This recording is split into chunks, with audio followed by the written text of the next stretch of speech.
The day I went to my future in-laws' house for the first time to introduce myself as their future daughter-in-law, I was incredibly nervous. As soon as I stepped inside the entrance, I was greeted by my future sister-in-law, Melissa. At first, she was all smiles, saying, "Nice to meet you," with a sweet demeanor. However, the moment my future husband, Adam, left the room, her attitude shifted drastically. "You should just leave," she coldly spat, splashing water at me. I was so shocked by her behavior that I couldn't say a word. My future in-laws, who were right there, said nothing. All they managed was a weak, "Oh, well, let's not make a fuss." Feeling humiliated, I stood up to deal with my soaking wet clothes, completely lost. Just then, the front door opened, and Melissa's husband, Ken, arrived, slightly late. "Hi, nice to meet you." I introduced myself weakly, pretending nothing had happened, but Ken looked surprised. "Wait a minute." At that moment, Melissa's face turned pale, her demeanor shifted, and the entire atmosphere changed.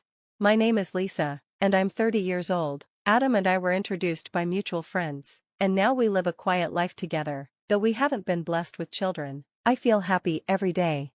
My journey with Adam began several years ago. After graduating from vocational school, I worked in housekeeping services. I've always loved cooking and cleaning, and I'm proud to have helped so many families through my work. For example, I regularly assisted busy working couples by cleaning and preparing dinner, providing them with a relaxing home environment when they returned. For families with small children, I tidied their living spaces, giving overwhelmed parents a chance to breathe. And for elderly individuals living alone, I helped with daily shopping and meal preparation, ensuring they could maintain a safe and comfortable lifestyle. Through these experiences, I found deep fulfillment in improving the quality of life for others. One family I'll never forget was the Thompsons. One day, I received a call from the company I worked for about a new assignment, a large, luxurious home owned by a wealthy couple. When I arrived, I was struck by the spacious yard and grand gate. However, parts of the house seemed neglected. "Hello, I'm Lisa. I'll be helping out from today," I greeted them. The husband, Mark Thompson, welcomed me warmly. "I'm Mark, and this is my wife, Amy. Thank you for coming. This house is far too big for us to handle on our own, so we're grateful for your help." Amy, though looking a bit tired, gave me a kind smile. I began by touring the house, deciding where to start. From the large living room windows, I noticed the garden. Though it needed care, it was home to beautiful flowers Amy had nurtured. "These flowers are lovely," I commented. "Thank you," she replied softly. "I've been taking care of them for years."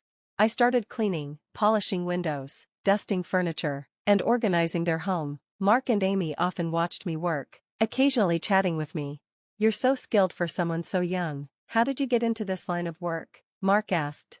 "I've always loved cooking and cleaning since I was a child," I explained. "I wanted a career where I could help others." Mark nodded in approval, looking pleased. Over time, we grew closer. Between tasks, we would sit for tea and share stories. One day, Amy showed me their family photo album. "What a lovely family. Is this your son?" I asked. "Yes," she said. "He works for a big company and travels all over the world, so he doesn't come home often. Right now, I think he's in, well, I forget which country." Though they spoke proudly of their son's success, a hint of sadness lingered. "It sounds like you're very proud of him." "We are," Mark said, "but we miss him a lot. When he comes home, it's the highlight of our year." Their longing for their son touched me deeply. I found myself wishing for his return, too. One day, Mark asked for a special favor. "Lisa, could you help me with something? Today is Amy's birthday." Honored, I prepared a special meal for her 77th birthday, complete with her favorite Japanese dishes and a homemade cake. When I served it, Amy's eyes welled with tears. "This is the most wonderful birthday I've had in years. Thank you so much, Lisa," she said, her words deeply moving me. But time is relentless. One day, when I arrived at the Thompson house, I noticed a black ribbon on the front door. A terrible sense of dread washed over me as Amy greeted me with red, tear-streaked eyes. "I'm sorry I didn't contact you, Lisa, but Mark passed away yesterday," she said, her voice breaking. Her words hit me like a ton of bricks. Mark, who always greeted me with a warm smile, was gone. A painful tightness gripped my chest. From that day on, Amy's demeanor changed. She stopped tending to her beloved garden, and the once vibrant flowers began to wither. She would sit on the sofa, staring blankly, lost in grief. I tried everything to cheer her up, but the void in her heart remained. Even the meals I prepared would go untouched. "Lisa, I think it's time for me to prepare for my own departure," she said one day, her voice heavy with sorrow. Hearing her words, I couldn't hold back my tears. Every day, I searched for ways to lift her spirits. I took her on walks around the neighborhood, and with her son's permission, I even arranged small day trips for Amy to help lift her spirits. "Ever since you started visiting, my days have been so much brighter," she said one afternoon, her voice filled with gratitude. "I don't feel as lonely anymore. Thank you so much." Her words meant more to me than I could ever express. Just hearing her say thank you made everything worth it. However, only a few days after she shared those heartfelt words, Amy quietly passed away.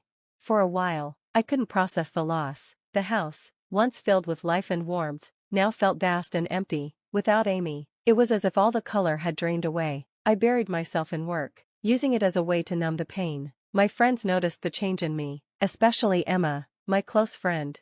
"Lisa," she said one day, gently but firmly, "there's someone I really think you should meet. He's a great guy, just give it a try." After Amy's death, I hadn't been able to fill the hole in my heart. I went through the motions at work, but my passion was gone. Seeing me like this, Emma invited me to a dinner gathering. That night, for the first time in a long while, I dressed up a little and tried to push through my lingering sadness. When I walked into the restaurant, I saw Emma waving at me from across the room. Sitting next to her was a man I had never met before. "Lisa, come meet Adam," Emma said with a wide smile. "He's a really kind guy, and I think you two will get along great."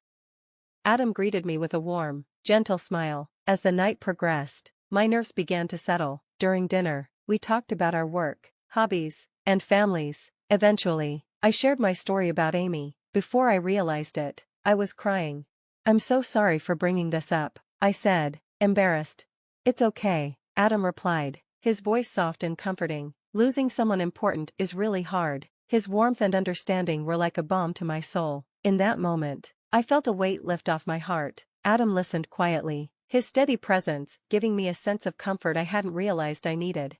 After that night, Adam and I stayed in touch. We began meeting up regularly, grabbing meals, talking during breaks in our schedules, and simply enjoying each other's company. Spending time with Adam gradually filled the void in my heart. One evening, as we sat together at a quiet cafe, I found myself saying, "Adam, I feel so at peace when I'm with you. I want to be with you forever." Adam looked a little surprised, but then smiled gently. "I feel the same way, Lisa. You make my heart feel at ease. I want us to keep sharing these calm, peaceful days together." Tears filled my eyes, but this time, they were tears of joy. Being with Adam helped me rediscover my smile and my hope for the future. I felt certain that, no matter what challenges lay ahead, I could overcome them with Adam by my side.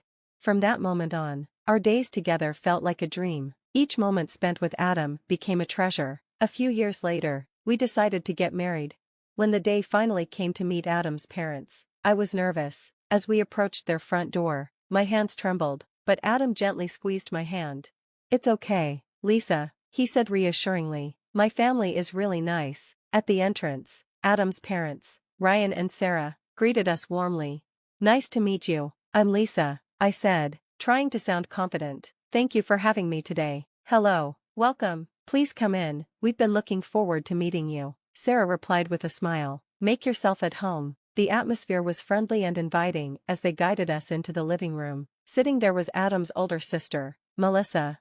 Melissa greeted me with a dazzling smile. She was strikingly beautiful, with long, shiny black hair that gleamed in the sunlight and big, expressive eyes. Her cheerful personality instantly lit up the room. "Hi, I'm Melissa, Adam's sister. Thank you for coming today," she said warmly.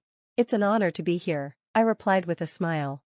At first, Melissa's friendliness put me at ease. We chatted easily about how Adam and I met, and the conversation flowed naturally. "So, how did you and Adam meet?" she asked. "We met through mutual friends," I explained. "From the first time I met him, I was drawn to his kind nature." "Oh, that's lovely to hear. Adam has always been such a kind soul, ever since he was a child. He's still that way, so gentle and caring," Melissa said with a smile. Listening to stories about Adam's childhood made me happy. It was clear he had grown up surrounded by love and warmth. The evening felt perfect, until Adam stepped out of the room. "I'll be right back," he said, leaving to use the restroom. The moment he was gone, Melissa's expression changed. Her eyes turned cold, and her friendly smile disappeared. "Why would he be with someone like you?" she sneered. "You're just a maid, after all." I froze, unsure of how to respond. "You don't belong in this family," she continued, her words cutting like knives. "Anyone can do housework. You're just a laborer, nothing more." Her gaze swept over my outfit, and she scoffed. "And that outfit? It looks like something out of the 80s. How embarrassing to stand next to Adam looking like that." Tears stung my eyes, but I couldn't find the words to defend myself. "This is exactly why you'll never be more than just a maid," she said cruelly. Then, without warning, she grabbed a glass of water and threw it at me. The cold water splashed across my face and clothes, soaking me instantly. I gasped, the shock leaving me frozen in place. "Oh no, the floor is wet now," she said mockingly. "Why don't you go clean it up? After all, that's your job, isn't it?" Her mocking laughter echoed through the room. Adam's parents sat silently, their awkward attempts at diffusing the situation amounting to a week. Now, let's not make a fuss." When Adam returned, he immediately noticed the wet floor. "What happened here?" he asked, concerned. I forced a smile, trying to hide my tears. "Oh, it's nothing. I just had a little accident," I said, excusing myself to the kitchen to calm down. As I wiped my face, Adam appeared behind me. "Lisa, are you okay?" he asked softly.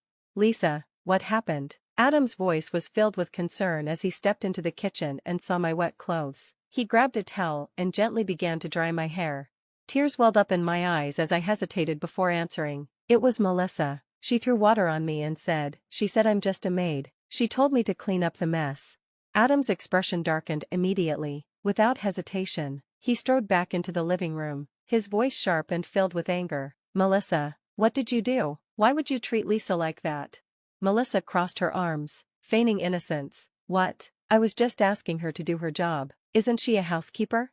Adam's parents shifted uncomfortably in their seats, but didn't say a word. They avoided his gaze, their silence a tacit acceptance of Melissa's behavior. "Melissa, that's enough." Adam's voice rose, his frustration evident. "Lisa is not just a maid, she's my partner, and you owe her an apology." Melissa rolled her eyes, her tone dismissive. "Oh, come on, Adam, you're overreacting. Lisa needs to get used to our family dynamics." I stood frozen, watching the scene unfold. I couldn't understand why Adam's parents didn't step in to stop Melissa. That's when I realized Melissa had always been coddled. She was the special child, born prematurely, often sick as a child, and never held accountable for her actions. Their overprotectiveness had turned her into someone who believed she could do no wrong. The door suddenly opened, and a man's footsteps echoed in the hallway. A tall, well-dressed man entered the living room. "Sorry I'm late," he said, his deep voice carrying through the tension. "I just got back from my trip." Melissa's face lit up, her demeanor changing instantly. "Ken, you're home."